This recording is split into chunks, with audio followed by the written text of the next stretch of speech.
The Generals of the Yang Family, Chapter 3. Because this chapter is just a masterclass in how these sagas work. It really is. It's a shortcut, Yeah. a way to understand the whole genre's mechanics almost instantly. That's right. So the scene is set near a mountain. You've got a conflict already in progress. We have this fiercely loyal character, Hu Yanzan, and he's in this fierce standoff.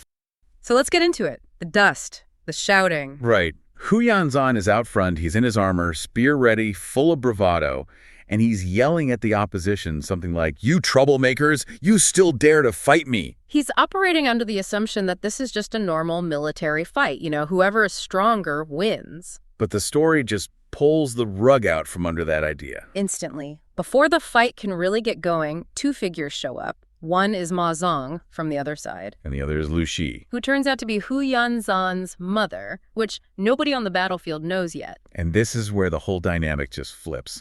The cultural weight slams right into the action. Lu Shi sees her son, even in all his armor and rage, and she just takes charge. She yells at him, "Fu Lang, do not be rude!" And that's not a suggestion, is it? Oh no, it's a command. It carries this immense cultural authority. Yeah, and his reaction. It's instantaneous. It's absolute. He drops his spear, he gets off his horse, and he kneels. Right there in the dirt. Wow. Apologizing as an unworthy son. He asks her why she would come to such a dangerous place. So that's the moment. It completely sacrifices what could have been this awesome fight scene. It does. I'll to make a point about the real power dynamic here. Filial piety.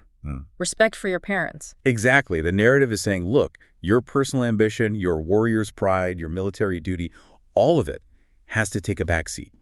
Instantly. To your mother's command. Yes. The greatest hero is still fundamentally a child to their parents. But wait, how does this work without making him look weak? I mean, he goes from this powerhouse general to an apologizing kid in a second. That's the brilliant part. In this culture, it's not weakness. It's the highest form of virtue. I see. It proves he's not just some brute with a spear. He's civilized. He's grounded. His power is now legitimized by this act of obedience. And his mother, Lu Shi, she immediately uses that. She leverages this moral high ground. She does. She tells him to get up and then commands him to apologize to Ma Kun, the leader of the other side, who is also Ma Zong's sworn brother.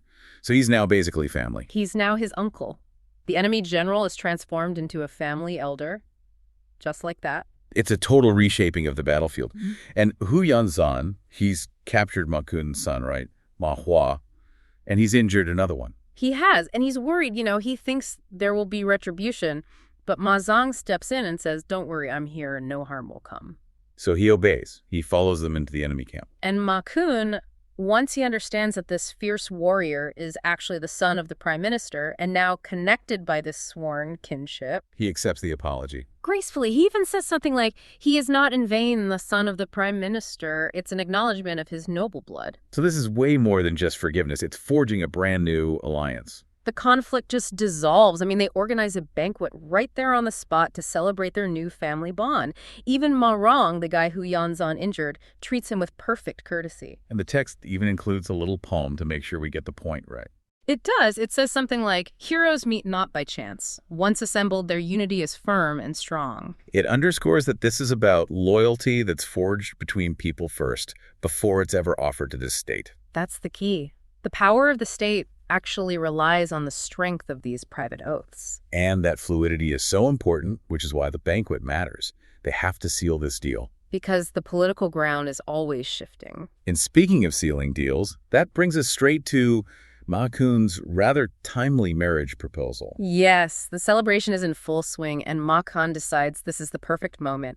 He proposes a marriage between his daughter, Jin Tunyang, the gold-head lady, and Hu Yanzan. And this is where we meet a really fascinating heroine, because her father is brutally honest about her. Oh, completely. He's very practical. He says straight up that she is ugly in appearance.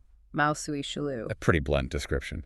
It is, but he immediately follows it up with the most important detail. She has incredible martial arts skill, Yu Wu Yu. So, in this world, her value isn't her looks. It's her competence, her strength. Absolutely. It's a narrative requirement. A hero like Hu Yanzan can't just marry anyone. His partner has to be an equal in the heroic world. She has to be a resource, not just a prize. Exactly. And she is definitely not a passive prize. Ma Zong loves the idea, but Jin Tunyang, she has her own terms. Right. She agrees, but only if they have a duel. A high-stakes duel. She reminds them that the last time they fought, there was no clear winner. So she's basically saying, you're a worthy opponent, but you haven't proven you're better than me. She is setting the terms of her own courtship. And Hu Yanzhen, of course, is eager to prove himself and agrees right away. So they gear up and head to the training ground. The Zhaoqiang and their new family is all watching. And they start with spears. The text says they fight for over 20 rounds. And it's a draw. No victory or defeat determined. They are perfectly matched. Which just confirms her status as his equal. This isn't going to be an easy win for him. Not at all.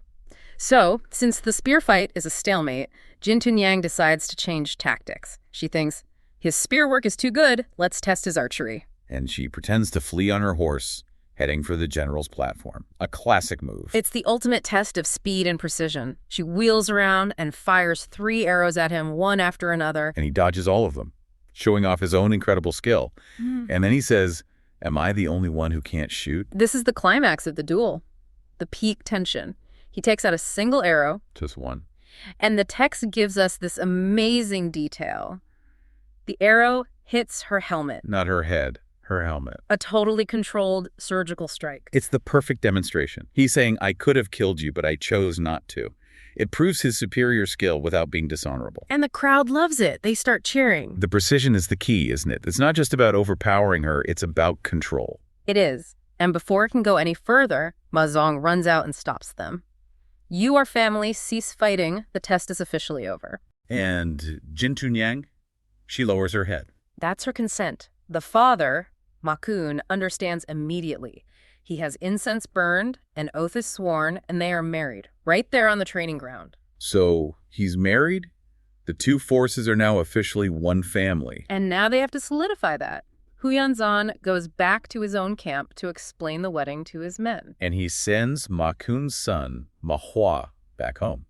The former captive is returned. A really important gesture. But there's still some old bad blood, especially from one of Hu Yanzhen's companions, Lu Shengyu. He doesn't want to go visit Ma Kun's camp. He's suspicious.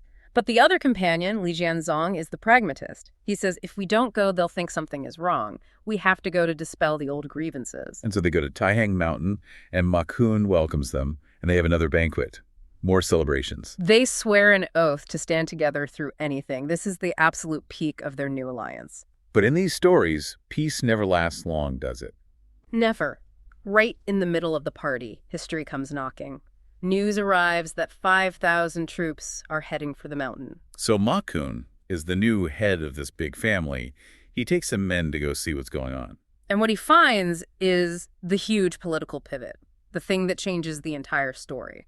The troops are led by Han Yanshou, a general from the Khitan Liao dynasty. And the Khitan Liao are the northern rivals of the Song dynasty. So his new father-in-law is a major player in the enemy government. A very powerful figure. And the news gets bigger. Han Yanshou says that the Khitan Emperor Yelu has died. And he's carrying a royal decree from the new ruler. Empress Dowager Shao, and she is commanding Ma Kun to return to the capital and serve her. So this is where we get Ma Kun's justification. How does he explain this? He says he's been hiding out in the mountains for 15 years because the last emperor was without principle. Ah, so he was basically in self-imposed political exile. Exactly. He was waiting for a better ruler. His loyalty wasn't to the dynasty as an idea, it was to the individual on the throne. So if the old emperor was a tyrant, he left. Now that a new, hopefully better, ruler has taken over. He is obligated to go back and serve. It's a very personal, performance-based kind of loyalty. And it justifies his immediate decision to rejoin the Khitan court. That is a huge concept. It's not about blind patriotism. Not at all. It's about opportunity and good governance. So Ma Kun makes his choice. Yeah. And then he has to divide up his forces. He does this very strategically. He leaves 2,000 soldiers on the mountain, and he leaves his daughter, Jin Tunyang. So he leaves the family core of the alliance behind. Yes. And he takes his 5,000 loyal soldiers and his sons, Ma Hua and Ma Rong, and heads back to the Khitan capital. And what about his new son-in-law, Hu Yanzhen? His instruction is very specific. He tells him to wait for an official summons from his court. The court's call for pacification recruitment. And so Hu Yanzhen and his men start recruiting soldiers, getting ready for that call. Okay, let's shift scenes. It all kicks off in Kaibo 9, that's 976 AD, in the third month. The initial intelligence the Song Taizu gets is simple, but it's potent. Liu Yun, the northern Han ruler, is actively preparing for war. And the source says what?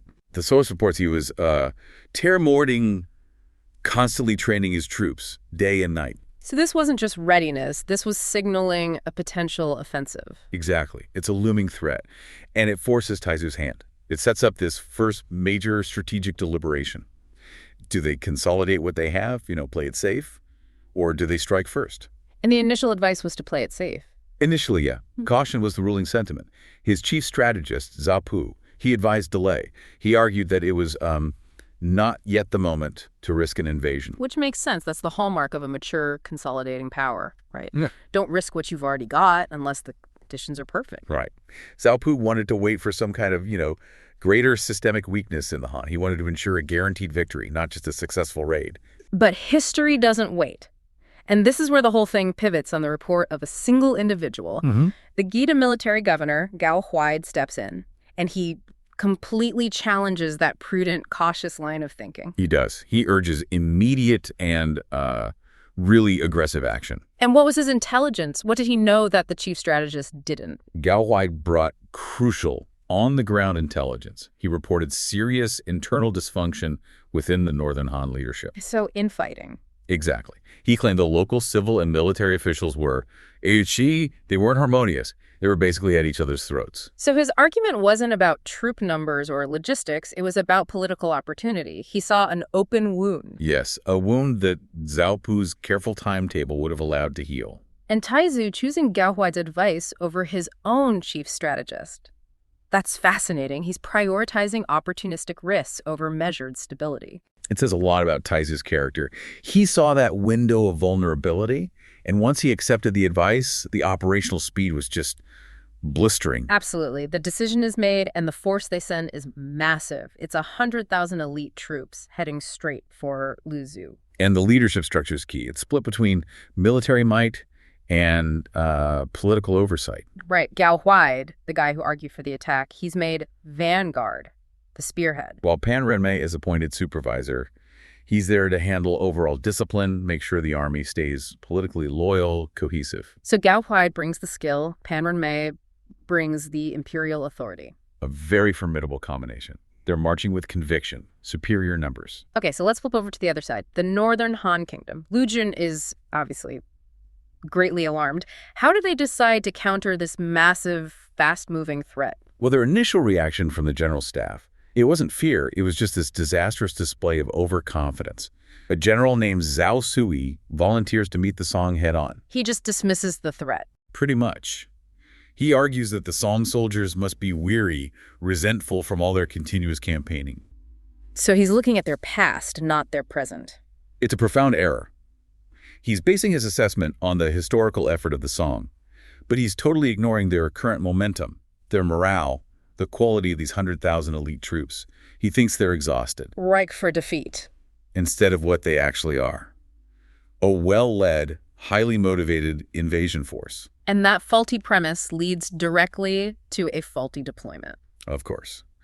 Zhao Sui takes command, the Xingjun Dubushu. He leads 50,000 troops, so about half the Songfais, with his vanguards Lu Xiang and Huang Jun. And they set up just outside Luzhou, 20 li, which is what, 6 or 7 miles? Right on the city's doorstep. So the clash is immediate. It is. The initial engagement is, well, it's exactly what you'd expect. Gao Huaide, the Song vanguard, rides out to meet Zhao Sui. They fight a personal duel. And how does that go? It lasts 10-plus rounds. It's a grinding, inconclusive struggle. It actually shows that Zhao Sui, on a personal level, was a pretty competent fighter. But personal skill doesn't win the battle, especially when you've underestimated the enemy's entire army. Precisely. As that duel stalemates, the Northern Han vanguard, Liu Xiang, decides to jump in. But he runs straight into another Song general, Gao Huaiyang. And this is where that one surprising detail from the sources just turns the entire tide of the battle. Tell us about the weapon. Right. So Gao Huaiyang was wielding a segmented steel whip, the Zhuti Gangbian. A steel whip? Yeah, but it's not flexible like you'd imagine a whip. It's rigid, it's heavy. It's designed for crushing armor and bone. Oh, wow. And in a split second, Huaiyang strikes Liu Xiang in the head with it. Kills him instantly. That one specific detail, the weapon, the immediate spectacular death, that must have sent a shockwave through the Northern Han lines. It was a devastating blow, both psychological and operational. Imagine Zhao Sui. He just fought the Song vanguard to a standstill, and then he watches his own vanguard get, well, basically decapitated by a weapon they clearly weren't ready for. He must have panicked. He immediately gives the order to retreat. But the Song were way too disciplined to allow an orderly withdrawal. This is where Pan Renmei, the supervisor, really earns his keep. He does. The moment the northern Han waver, Pan Renmei ensures the entire rear army presses the advantage. It prevents a tactical withdrawal and just turns it into a rout. Total chaos. Total chaos. The northern Han suffered countless deaths. The Song pursued them for 20 light before halting. It was a crushing, unambiguous victory. Proving Gao Huaide's gamble on that internal Han weakness, it paid off massively. Hugely. That speed, the totality of the defeat, it must have forced a radical reassessment. The initial strategic arrogance is just gone, replaced by pure state-level panic. Absolutely. Zhao Sui manages to get back to Zhezu, but he sends an immediate urgent message back. He admits the Song forces are strong and fierce. He knows he can't hold out without help from the capital, Jinyang. Then he says what? His assessment is simple. Time is of the essence. So now Luzhou is facing a full-blown disaster. His first move failed instantly. And this goes beyond just replacing a failed commander. This reveals a catastrophic failure in their entire general staff. And that institutional failure is articulated by his advisor, Ding Yi.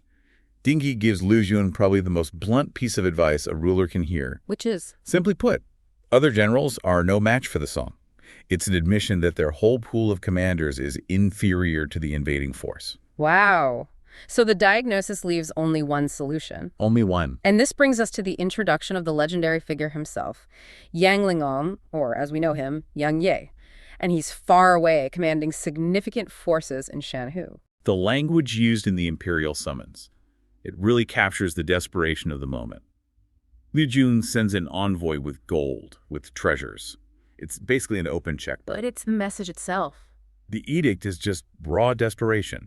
He defines the situation as a burning eyebrows crisis. A burning eyebrows crisis. I love that. It's an appeal that just cuts through all the formality. He's begging Yang Ye, based on his loyalty, his heavy troop presence, to save the state from immediate destruction.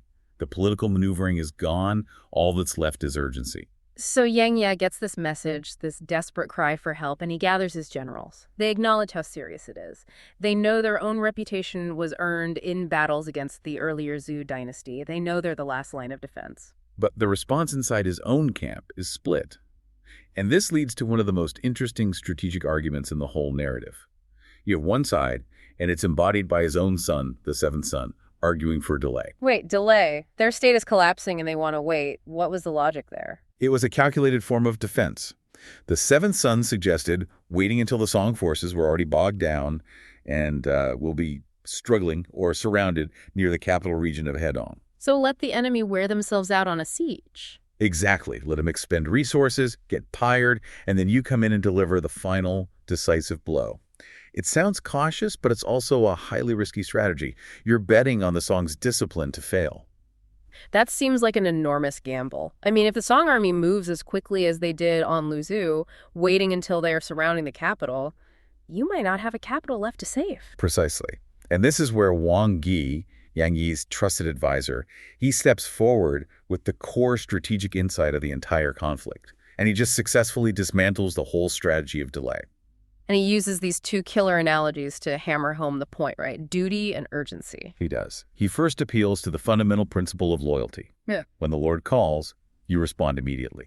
You don't even wait for the carriage to be harnessed. It's about absolute, immediate duty. But his second analogy, that's the one that historians remember. It's the one that just clarifies the decision for anyone. Go on. He states, rescue is like putting out a fire. Ah. If you wait until the fire has consumed the building, or in this case, until the Song are literally at the city gates, your intervention becomes useless effort. That is the moment of clarity. It is. It cuts through all the tactical stuff, the fatigue, the positioning, and it just focuses on the critical nature of the crisis. Yang Ye agrees instantly with Wang Yi. Immediately. He prioritizes urgent action. He leaves right away for Jingyang, but not without ensuring stability. He entrusts his eldest son, Yongping, to guard the vital position of Yingzia while he's gone. The psychological weight of that must have been enormous, leaving a critical defensive post knowing you are the one and only option left. It's everything. So when Yang Ye arrives at Jinyang, the royal reception he gets just underscores Liu Yun's relief. He's greeted with Wuyuge ceremony and these incredibly generous gifts. This isn't how you treat an ordinary general. This is how you treat the man who holds the fate of your nation in his hands. It's a political move. How so? By treating him with that kind of ceremony, Liu Yun is signaling to everyone that Yang Ye is above the fray, he's above the failed generals, he is the complete, unqualified trust of the throne. And yet Yang Ye is all business. Liu Yun hosts this lavish banquet for him, and Yang Ye initially refuses to even go. He argues he hasn't earned the feast yet. He hasn't alleviated the distress of the realm. It's a powerful statement of professional discipline. He's there to fight, not to feast. But Liu Jun needs to send him off with absolute confidence. He does. And he assures him that victory is inevitable just because he, Yang Ye, is leading the charge. He uses that classic phrase, success is guaranteed the moment you arrive. The trust is absolute. It is. Yang Ye accepts the commission, the promise of a heavy rank. If he's successful, he drinks the toast, and then immediately departs. His focus is on the operational crisis. No time wasted. He just bypasses any political celebration, leads his best troops straight to Zizou, and sets up camp right where the Northern Han forces had retreated. He puts himself directly in the path of that victorious, aggressive Song army, ready to finally put the crisis to the test.